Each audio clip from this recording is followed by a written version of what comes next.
Welcome back to another video. Day 21.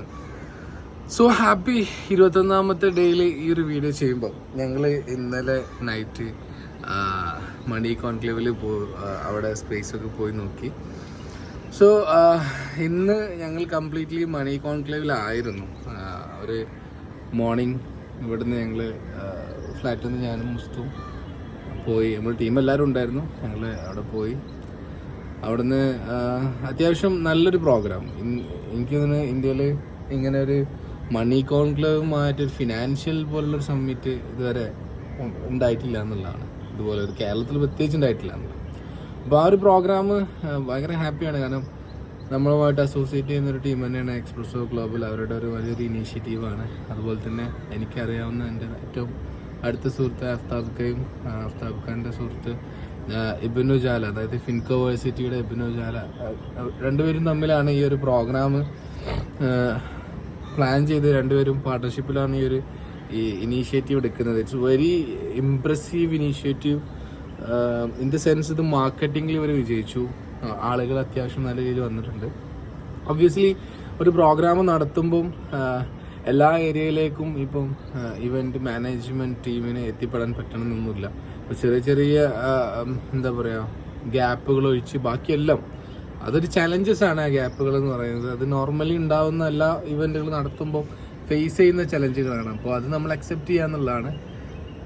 But overall event അടിപൊളിയായിരുന്നു. അന്ന് ഇപ്പോൾ ഞാൻ നമ്മുടെ ടീമിൽ നെഹ്നു ഉണ്ടായിരുന്നു. പിന്നെ ഒരുവിധ ആൾക്കാരൊക്കെ നമ്മൾ പരിചയപ്പെട്ടു. പുതിയ ആളുകളെ പരിചയപ്പെട്ടു. പുതിയ പി എം ആർ ഗ്രൂപ്പിൻ്റെ ഷെയ്ദിനെ പരിചയപ്പെട്ടു. അതൊരു വലിയൊരു ഇതായിരുന്നു. ഒരു പുതിയ കണക്ഷൻ ബിസിനസ് രംഗത്ത് കിട്ടി. പിന്നെ ഒരുപാട് ആളുകൾ എന്നെ കണ്ടിട്ട് എന്നെ അറിയുന്ന ആൾക്കാരുണ്ടായിരുന്നു. അവർ വന്ന് കാണാറുണ്ട്, വീഡിയോ കാണാറുണ്ട്. അടിപൊളിയാണ്. അങ്ങനെ പറയുമ്പോൾ കിട്ടുന്ന ഒരു സന്തോഷം ഉണ്ട്. അത് വലിയ സന്തോഷം സത്യം പറഞ്ഞാൽ. അതിനേക്കാളും വലിയൊരു ഹാപ്പിനെസ് കിട്ടാനില്ല സത്യം പറഞ്ഞു കഴിഞ്ഞാൽ. പിന്നെ അത് നമുക്ക് എന്താ പറയുക പറഞ്ഞ് അറിയിക്കാൻ പറ്റും ആ സന്തോഷം എന്ന് പറയുന്നത്.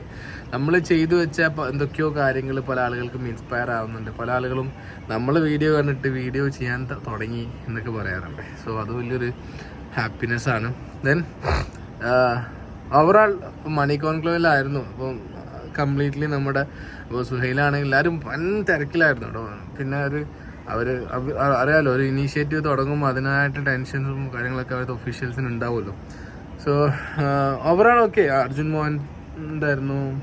പിന്നെ ഒരുവിധം നല്ല അത്യാവശ്യം അറിയപ്പെടുന്ന ആളുകളൊക്കെ ഈ പ്രോഗ്രാമിൽ പങ്കെടുത്തിട്ടുണ്ട്, ഗസ്റ്റുകളായിട്ടും സ്പീക്കേഴ്സായിട്ടും. ദെൻ അത് കഴിഞ്ഞ് ഞങ്ങൾ നൈറ്റ് നേരെ വന്നത് ഞങ്ങൾക്ക് ഗ്രില്ലാക്സിലാണ്. ഷെരീഫ് ഖാൻ്റെ ഗ്രില്ലാക്സ് വൈറ്റിലയിൽ. അവിടെ വന്ന് ബിക്കോസ് എൻ്റെ മോളുടെ ബർത്ത്ഡേ ആയിരുന്നു, മൂത്ത മോളുടെ ഇനായൻ്റെ 4ാമത്തെ ബർത്ത്ഡേ ആയിരുന്നു. ഞങ്ങൾ അതിന്ന് അവൾക്ക് സർപ്രൈസായിട്ട് കുറച്ച് സാധനങ്ങളൊക്കെ സെറ്റ് ചെയ്ത് നമുക്കൊരു ചെറിയൊരു പരിപാടി ഉണ്ടെന്നൊക്കെ പറഞ്ഞ് കൊണ്ടുപോയി. ഞാൻ ലേറ്റായി, 8 മണിയായി. മണി കോൺക്ലേവിൽ തിരിച്ച് ഫ്ലാറ്റിലേക്ക് വന്ന് ഇവരെ പിക്ക് ചെയ്ത് ഒരു 9 മണിയായി റിലാക്സിലേക്ക്. അവിടെ എത്തിയപ്പോൾ തന്നെ എല്ലാവരും ടീം മൊത്തം സെയ്തും പിന്നെ മഷൂക്കും ഹസാൻ്റെ ഹസ്ബൻഡ് യഹിയും പിന്നെ മുസ്തും എല്ലാവരും അവിടെ ഇരുന്നിട്ട് അപ്പോഴേക്കും നിയാസൊക്കെ ഉണ്ടായിരുന്നു. ഞങ്ങൾ ഏകദേശം ഒരു 10ഓളം ആൾക്കാരുണ്ടായിരുന്നു എൻ്റെ ഫ്രണ്ട്സിൽ. വീട്ടിൽ നിന്ന് ആരും ഉണ്ടായിട്ടില്ല. കാരണം ഞങ്ങളിവിടെ ആയതുകൊണ്ട് അവിടെ നിന്ന് ട്രാവൽ ചെയ്ത് വരാം. അപ്പോൾ ഈ പരിപാടിയൊന്നും വലിയൊരു പരിപാടി ആക്കിയിട്ടില്ല. അപ്പോൾ ചെറിയൊരു കേക്ക് കട്ട് ചെയ്യാം, പിന്നെ അവളൊന്ന് ഹാപ്പി ആക്കാം, എല്ലാവർക്കും ഒന്ന് ഭക്ഷണം പരിപാടി.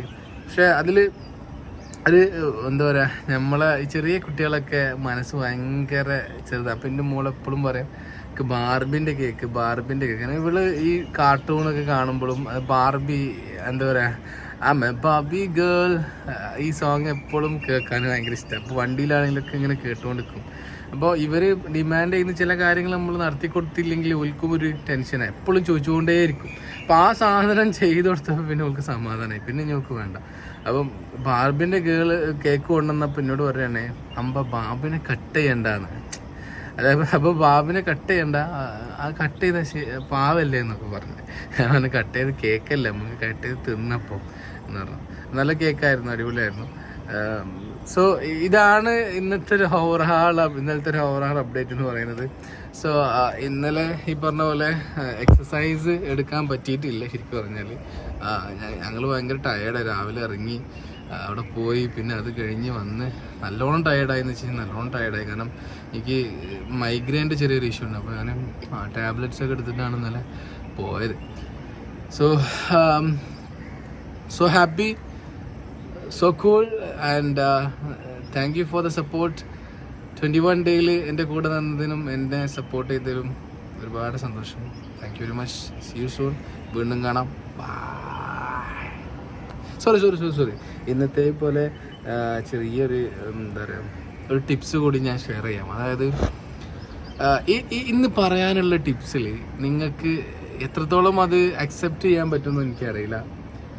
നമ്മൾ ഇന്ന് ചെയ്ത കാര്യമുണ്ടല്ലോ, ഇന്ന് ചെയ്ത കാര്യത്തിന് നാളെ തന്നെ റിസൾട്ട് ഉണ്ടാകണമെന്ന് പറഞ്ഞു കഴിഞ്ഞാൽ അത് നടക്കൂല. അപ്പം നമ്മൾ ഇന്ന് ചെയ്തു വെക്കുന്നതായിരിക്കും ചിലപ്പോൾ ഒരു കൊല്ലോ അല്ലെങ്കിൽ 2 കൊല്ലോ 3 കൊല്ലോ വെച്ച് കഴിഞ്ഞ് കഴിഞ്ഞാൽ നമുക്ക് അതിനുള്ള എഫക്റ്റീവായിട്ടുള്ള റിസൾട്ട് കിട്ടാൻ. ഞാൻ പറയാനുള്ള റീസൺ ഒന്നുമല്ല,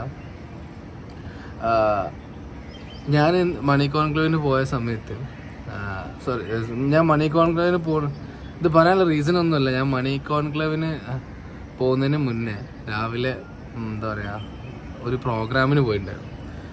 അതൊരു 1 ടീം സൊല്യൂഷൻ എടെക് സൊല്യൂഷൻ്റെ ഒരു ഫേമുണ്ട്. 7 വർഷമായിട്ട് ഇൻസ്റ്റിറ്റ്യൂട്ടുകൾ അക്കാദമി റൺ ചെയ്യുന്നതാണ്.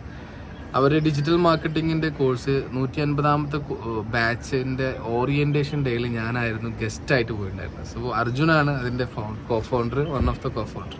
അപ്പോൾ അർജുൻ എന്നെ വിളിച്ചിട്ട് പറഞ്ഞു, സൽമാൻ ഞങ്ങളുടെ കുറച്ച് ദിവസം മുമ്പ് വിളിച്ചായിരുന്നു, ഒരു 2 ആഴ്ചയായിട്ട് ഞാൻ ഇന്നലെ സ്റ്റാറ്റസൊക്കെ ഇട്ടായിരുന്നില്ല.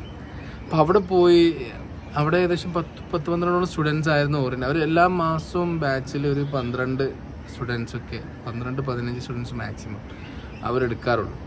അപ്പോൾ അവിടെ പോയ സമയത്ത് പല ആളുകളും അവിടെയുള്ള ഒഫീഷ്യൽസിലുള്ള ആളുകളൊക്കെ എൻ്റെ വീഡിയോ കാണാറുണ്ടെന്ന് പറഞ്ഞു. അപ്പോൾ ഞങ്ങളൊരു കാര്യം ഇന്ന് ചെയ്തു വെച്ച്, അത് കുറേ മുമ്പ് ചെയ്തു വെച്ച കാര്യമാണ്, സ്റ്റാർട്ട് ചെയ്തതാണ്. അതിൻ്റെ ഒരു റിസൾട്ട് ശരിക്കും പറഞ്ഞാൽ ഇപ്പോഴൊക്കെയാണ് എനിക്ക് കിട്ടാൻ തുടങ്ങിയിട്ടുള്ളത്. ഒരു അക്സെപ്റ്റൻസും ഒരു എന്താ പറയുക ഒരു ക്രെഡിബിലിറ്റിയും ഒക്കെ നമുക്ക് വന്നു തുടങ്ങിയിട്ടുള്ള ഇപ്പോഴാണ്. അപ്പോൾ പല ആളുകളും ഇത് ചെയ്ത് ഒരാഴ്ച 2 ആഴ്ച ചിലപ്പോൾ 1 മാസം 2 മാസം കൊണ്ടൊക്കെ റിസൾട്ട് വന്നിട്ടില്ല, നമ്മൾ പ്രതീക്ഷിച്ച രീതിയിൽ അത് വർക്ക് ആവണില്ല എന്നൊക്കെ പറഞ്ഞിട്ട് എന്ത് ചെയ്യും, സ്റ്റോപ്പ് ചെയ്യും എന്തെങ്കിലും തുടങ്ങി വെച്ചാൽ. അപ്പോൾ അത് സ്റ്റോപ്പ് ചെയ്യാതിരിക്കുക, കൺസിസ്റ്റൻ്റ് ആയിട്ട് മുന്നോട്ട് കൊണ്ടുപോകാമെന്നല്ലാതെ വേറെ ഒന്നുമില്ല ആ കാര്യത്തിൽ കേട്ടോ. സോ ഇന്നെനിക്ക് പറയാനുള്ളത്, എന്തെങ്കിലും നിങ്ങൾ തുടങ്ങിക്കഴിഞ്ഞാൽ ഉടനടി റിസൾട്ട് ഉണ്ടാവുമെന്ന് വിചാരിച്ച് ചെയ്യരുത്. നിങ്ങളിത് ലോങ് ടേമിലേക്ക് കൺസിസ്റ്റൻ്റ് ആയിട്ട് വെറുതെ ചെയ്തുകൊണ്ടിരിക്കുക, പിന്നെ റിസൾട്ട് എന്തായാലും വരും. റിസൾട്ട് പ്രതീക്ഷിക്കുക എന്ന് പറയുന്നത് തന്നെ ഏറ്റവും വലിയ മണ്ടത്തരാണ്. പക്ഷേ ഡെഫിനറ്റ്ലി നമ്മൾ റിസൾട്ട് പ്രതീക്ഷിച്ച് പോകും. പക്ഷേ അത് എത്ര പെട്ടെന്ന് വേണമെന്ന് പറയുമ്പോഴാണ് നമുക്ക് കൂടുതലും ഡിഫിക്കൽട്ടി ആവുക. നമുക്ക് ഫ്രസ്ട്രേഷനും മെൻ്റൽ പ്രഷറൊക്കെ വരിക. അത് ഇല്ല, വരുമ്പോൾ വരട്ടെ എന്നുള്ള തോട്ട് പ്രോസസ്സിലാണെങ്കിൽ ഡെഫിനറ്റ്ലി അത് നടക്കും. സോ അതും കൂടി നടക്കട്ടെ. വീണ്ടും കാണാം.